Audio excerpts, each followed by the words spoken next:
গল্পের নাম বাঘ আর কুমিরের বন্ধুত্ব।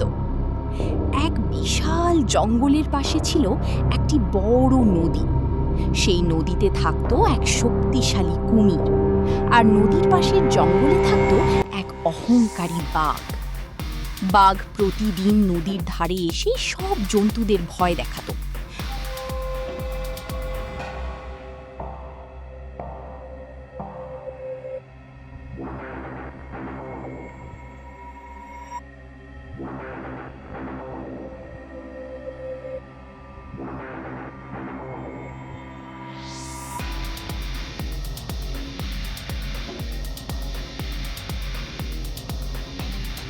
হ্যাঁ, আমার এ কি হলো? আমার পা আটকে গেল কেন? হ্যাঁ, আমি তো পা তুলতে পারছি না। হ্যাঁ, আমার পা এই কাদার ভিতরে আটকে গেল। কিন্তু পিছন থেকে সেই কুমিরটি তাকিয়ে তাকিয়ে সব দেখতেছিল। কারণ মানুষকে কখনো হয়রানি করলে তার পরিণতি কী হয় সেই বাঘটি বাস্তব প্রমাণ পেয়ে গেল। কুমিরটি ধীরে ধীরে এগিয়ে আসলো।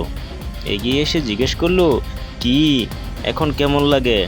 বিপদে পড়ে দেখো, কেউ তোমার পাশে আসবে না, ঠিক আছে?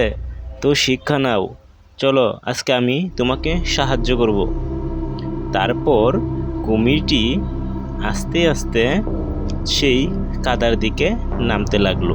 নেমে তার শক্ত লেজ দিয়ে সেই কাদা সরিয়ে বাঘটিকে উদ্ধার করলো। তারপর উপরে এসে বাঘ বলল, আমি তোমাদেরকে এত জ্বালা যন্ত্রণা দেই, তারপরেও তুমি আমাকে সাহায্য করলে। আসলে তুমি মানবতা সৃষ্টি করলে। তারপর হঠাৎ একদিন প্রচুর বৃষ্টি হলো। সেই কুমিরের থাকার যে ঘরটি ছিল, ঘরটি সেই বন্যার পানিতে নষ্ট হয়ে যায়। সে অনেক কষ্টে এবং দুঃখে কান্নায় জর্জরিত বলতেছে, আহা, আমি এখন কোথায় থাকবো? আজকে আমার এই ঘরটি ভেঙে গিয়েছে। আল্লাহ, তুমি আমাকে এই বিপদে সাহায্য করো, আমি তোমার কাছে সাহায্য চাই। হঠাৎ সেই বাঘটি জানতে পারলো কুমিরটি বিপদে পড়েছে।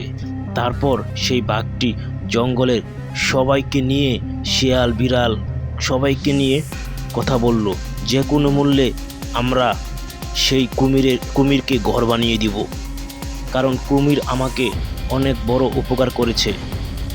তারা সবাই প্ল্যান করলো কিভাবে কুমিরটিকে একটি ঘর বানিয়ে দেওয়া যায়, যেহেতু তার ঘরটি নষ্ট হয়ে গিয়েছে। তো সবাই মিলে এখানে সিদ্ধান্ত নেয় কুমিরটির ঘর তারা বানিয়ে দিবে।